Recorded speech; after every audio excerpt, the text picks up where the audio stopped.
Global সমুদ ফ্লোটিনা সব জাহাজে ইসরায়েলের নৌবাহিনীর জালে। স্বাধীন বাতাসে শুরু হয়েছিল মানবতার এই যাত্রা, কিন্তু আজ সেই যাত্রাটি বাধাপ্রাপ্ত।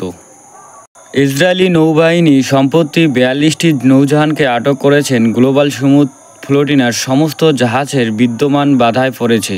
আদালত ও আন্তর্জাতিক মানচিত্রে বিতর্ক শুরু হয়েছে, কারণ জাহাজগুলি আন্তর্জাতিক জলসীমার থামিয়ে নেওয়া হয়েছে বলে দাবি করেছেন সংগঠনগুলো।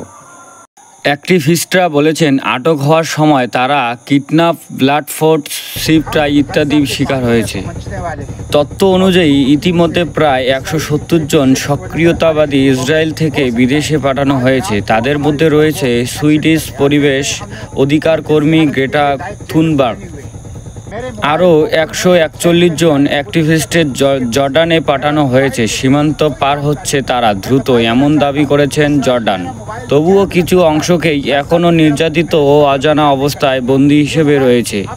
সংগঠনে বলেছেন তারা এখন 6 জন সদস্যকে মুক্তি দিয়েছে। সংগঠনের দাবি, তাদের ক্যাপ্টেন, ডাক্তার, সাংবাদিক ও মানবিক সহায়তা কর্মীদের জোরপূর্বক ধরা হয়েছে এবং সহায়তা সামগ্রিকসমূহ জব্দ করা হয়েছে, যার মূল্য প্রায় $1.10 লক্ষ বলে তারা ঘোষণা করেছেন।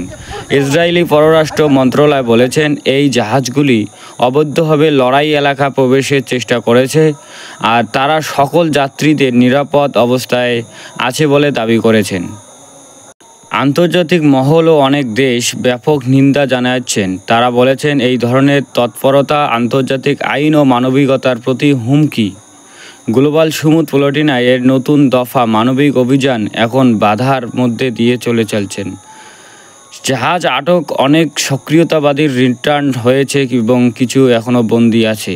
এই ঘটনা শুধু গাজার মানুষের জন্য নয়, আন্তর্জাতিক মানবিকতার আইন ক্ষেত্র বিতর্কের সামনে তুলে এনেছেন। মানবতার পক্ষে এই যাত্রার সুর যেন হারিয়ে না যায়, সেই বার্তা আজ প্রয়োজনেরও বেশি। এখানে ইতালির অবদান না বললেও নয়। নৌবাহিনী ফ্লোটিনায় তিনি যাত্রা করেছিলেন ইতালি থেকে। ফ্লোটিনা কয়েকটি জাহাজ ইতালির বন্দর বিশেষ থেকে যাত্রা শুরু করেছেন। ইতালির নাগরিক মানবতার কর্মীদের সক্রিয়ভাবে অংশ নেন। বহু ইতালির শক্তিকর্মী ও সাংবাদিক যাত্রার যোগ দিয়েছিলেন। গাজার প্রতি সংহতি জানিয়েছেন। ইতালির কিছু স্থায়ী ও সংস্থা লজিস্টিক সহায়তা দিয়েছেন। খাদ্য, ওষুধ, জাহাজের প্রয়োজনীয় সরঞ্জাম সরবরাহে সহযোগিতা করেছেন। ইতালির রাজনৈতিক ও মানবিকতার গোষ্ঠীগুলো প্রকাশ্যে সমর্থন জানিয়েছেন।